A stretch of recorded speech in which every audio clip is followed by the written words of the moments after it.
Hi guys, welcome to my YouTube channel. आज हम 6 months ownership review के बारे में कवर करेंगे। और 6 महीने पहले मैं भी ऐसी ही वीडियोस देखता रहता था रिव्यूज़ की कि भाई मेरे को गाड़ी लेनी चाहिए या नहीं लेनी चाहिए। तो जो बायर B6 लेने वाला है या फिर जिसको ऐसा इंटरेस्ट है कि B6 कैसी गाड़ी है एंड ऑल, तो काफ़ी इन क्रिएटर्स और इन्फ्लुएंसर्स को मैंने देखा था 6 महीने पहले कि गाड़ी लेनी चाहिए या नहीं लेनी चाहिए। उन्होंने बोला था कि this is beast, coming beast, futuristic design, bold, italic, elegance and all. तो मैंने कन्विंस होकर ले ली थी। बट हर एक चीज़ के प्रोज भी होते हैं और कॉन्स भी होते हैं, तो we have to keep in mind.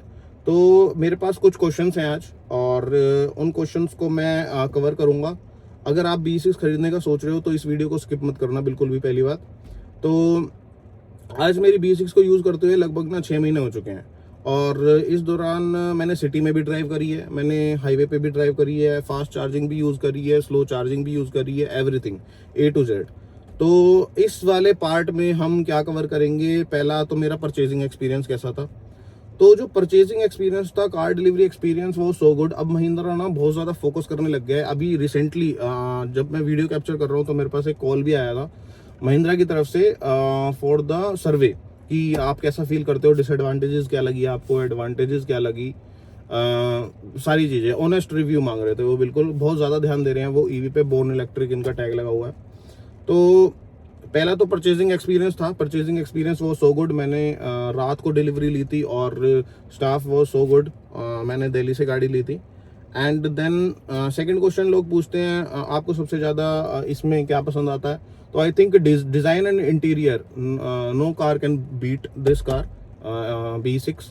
Futuristic design है और कॉकपिट डिज़ाइन बोलते हैं लोग, और डी कट स्टीयरिंग व्हील्स हैं, और रेंज के ऑप्शंस हैं, बहुत सारे ऑप्शंस हैं अनगिनत। तो सबसे पहले तो आपको होगा exterior looks, which is fine, मेरे को बहुत बढ़िया लगती है, आपको भी बढ़िया लगती होगी। LED लाइट्स, DRLs, वो भी बहुत बढ़िया है। व्हील्स भी बहुत सही है इसके। इसमें मेरे पास पैक 279 किलोवाट बैटरी पैक है, बट इसके अंदर मेरे पास एलॉय व्हील्स नहीं आते। बट एलॉय व्हील्स लगाने के बाद भी, मतलब एलॉय व्हील्स नहीं है इसमें, तब भी मेरे को ये गाड़ी बहुत प्यारी लगती है। जो इसके स्टील रिम्स वगैरह लगे हुए हैं। डैशबोर्ड की क्वालिटी इज सो गुड। इन्होंने बहुत अच्छा जो प्लास्टिक है और हार्ड प्लास्टिक और बाकी सारी चीज़ें बहुत अच्छे से यूज़ करी है। अब जो अगला क्वेश्चन आता है वो है ड्राइविंग एक्सपीरियंस, जो कि हर ड्राइविंग एंथुसियास्ट को जानना है कि ड्राइविंग एक्सपीरियंस कैसा है।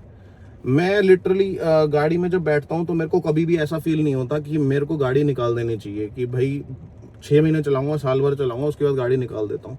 तो हर एक दिन मेरे को ऐसा फील होता है कि मैं कुछ नई चीज़ एक्सपेरिमेंट कर रहा हूँ और कुछ नया फील कर रहा हूँ। तो ड्राइविंग एंथुसियास्ट के लिए ये गाड़ी बनी है, और सबसे स्पेशली ये यूथ के लिए बनी है।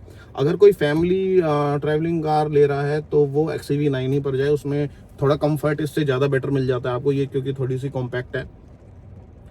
तो नेक्स्ट जो आता है वो है रियल रेंज बताओ, ऑनेस्ट रेंज आपको ये कितनी देती है। तो लिटरली मैंने इससे अप्रोक्स 550 की रेंज निकाली है। 550 to 600 भी कभी कभार निकल जाती है, डिपेंडिंग ऑन योर ड्राइविंग।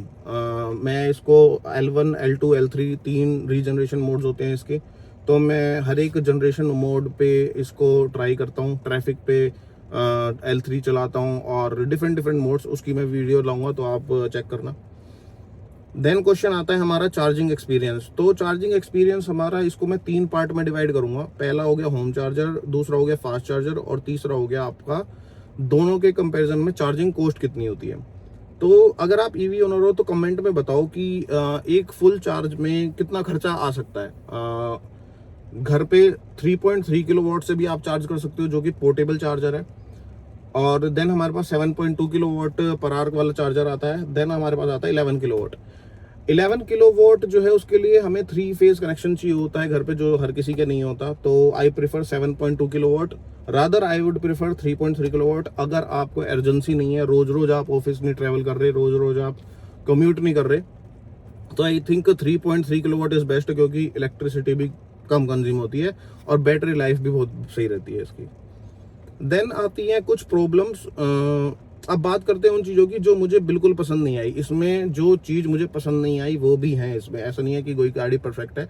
तो B6 जो है वो ऐसा नहीं है कि बिल्कुल परफेक्ट कार है, कुछ ना कुछ कमी जरूर होती है, तभी महिंद्रा सर्वे कर रहा है इसके लिए।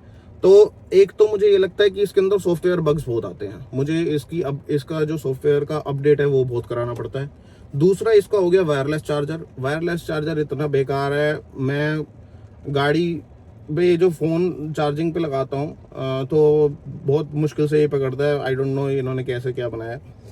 पैक टू 79 किलोवाट मॉडल लेने के बाद भी मेरे को ऑटो फोल्डेबल मिरर्स नहीं मिल रहे। तो आई थिंक 20-25 लाख, अभी मैंने इसमें 22.5 लाख रुपए लगाए हैं, तो ऑटो फोल्डेबल मिरर ना मिलना, तो आई थिंक ये तो वर्थ इट नहीं है। तो मैंने महिंद्रा सर्विस में भी बोला है अगर कंपनी इसको ऑटो फोल्डेबल मिरर को लगा देती है, क्योंकि ये बहुत ज़्यादा यूजफुल फीचर है। और देन सर्विस एक्सपीरियंस, देखो ईवी के लिए कोई इशू नहीं है। महिंद्रा का ईवी जो सर्विस स्टेशन है, सर्विस सेंटर, वो बहुत अच्छा है और वो इम्प्रूवमेंट भी कर रहे हैं। देन आते हैं things I love the most. So पहला भाई इसकी है लुक्स बहुत प्यारी है इसकी, कोई मना नहीं कर सकता, हेड टर्नर है ये। देन आते हैं फीचर्स बहुत प्यारे हैं इसमें 13.2 इंफोटेनमेंट सिस्टम, एडास, देन आपका क्रूज कंट्रोल, देन आपका range modes, sport modes and all, YouTube वगैरह ये सारे जो एप्लीकेशंस हैं वो रन हो जाते हैं। देन महिंद्रा इंटरनेट की कैपेबिलिटी देता है 1 साल तक के लिए। तो आई थिंक ये सारे फीचर्स जो हैं वो अच्छे हैं। देन उसके बाद हम आते हैं इसके फाइनल वर्डिक्ट के ऊपर, कि अगर आप डेली 40 से 100 किलोमीटर ड्राइव करते हो और फ्यूचर रेडी ईवी चाहते हो तो B6 डेफिनेटली कंसीडर करोगे या नहीं करोगे? तो भाई मैं प्रेफर करूंगा कि आप B6 कंसीडर कर सकते हो, पर ओनली एंड ओनली अगर आपकी गाड़ी जो है वो रोज चल रही है। अगर आप ईवी गाड़ी रोज नहीं चला रहे, खड़ी हुई है आपकी पेट्रोल की तरह, जैसे एडिशनल गाड़ियां लोगों की खड़ी रहती हैं, तो कोई फ़ायदा नहीं है। पैसे अपने बर्बाद मत करो, बहुत हार्ड एंड मनी होती है हर किसी की। तो अगर आप ईवी गाड़ी लेना चाहते हो, सबसे पहले उसके बारे में थोड़ी सी रिसर्च करो। रिसर्च करने के बाद आप एक फाइनल वर्डिक्ट पर आओ कि आपकी एक्चुअल प्रैक्टिकल लाइफ में क्या इम्प्लीमेंटेशन है, कि आप कितना ट्रैवल करते हो, किस पर्पस के लिए लेना चाहते हो, फैमिली ट्रैवल करते हो या फिर यूथ पर्पस के लिए आप एक एलिगेंट डिज़ाइन वाली गाड़ी लेना चाहते हो। तो सारे जो आपके क्वेश्चंस हैं उसका आंसर आप दो अपने आप से, तब एक प्रैक्टिकल कंक्लूजन पे निकल के आओगे। आप खुद ही समझ जाओगे कि ये गाड़ी आपको लेनी चाहिए या नहीं लेनी चाहिए। मैं प्रेफर करूंगा ये गाड़ी लेना, बट उनके लिए जिनकी जो ट्रैवलिंग है वो बहुत अच्छी है, और यूथ के लिए और रेंज को लेकर कोई दिक्कत नहीं है इस गाड़ी में। 79 किलोवाट, फ्यूचर में हो सकता है इससे भी ऊपर है तो भी B6। बट एक लास्ट क्वेश्चन और था कि क्या आज के टाइम में भी आप B6 प्रेफर करोगे? तो गाइज मैं आज के टाइम भी B6 प्रेफर करूंगा, यस। पर क्यों करूंगा, इसका कारण सिर्फ इतना है कि कंपटीशन में और कोई गाड़ी मुझे लगती नहीं है 20-22 लाख के आसपास। टाटा हैरियर है, मुझे उसका डिज़ाइन कुछ खास पसंद नहीं। और देन आपके पास आ जाती है XCV9 मुझे अच्छी लगती है गाड़ी, बट उसका डिज़ाइन कहीं ना कहीं इससे फीका है। और जो XCV9 है उसकी जो रेंज है वो भी B6 से कम है। तो आई थिंक जो B6 है आज भी स्टैंड बाय करती है और मैं इसी पे जाऊंगा। So I think guys that's all from my side. आज यही वीडियो एंड करते हैं, और ओनरशिप एक्सपीरियंस में लाऊंगा और अच्छी वीडियोस लाऊंगा आपके लिए। आप एक बारी कमेंट में ज़रूर टाइप कीजिएगा आपको ये वाला जो वीडियो है वो कितना यूज़फुल लगा। और काफ़ी हिडन फीचर्स भी लाऊंगा मैं इसके लिए, सीरीज़ भी लाऊंगा। और नेक्स्ट हम देखते हैं कि ओनरशिप लेवल 6 महीने बाद, 7 महीने बाद, 8 महीने बाद, 12 महीने बाद कितना हमारा क्या रहता है। तो अभी तक तो फिलहाल सही है, आई एम सेटिस्फाइड। तो लेट्स सी हम कितना आगे जाके वो ग्रो कर सकते हैं। सब्सक्राइब करना मत भूलना।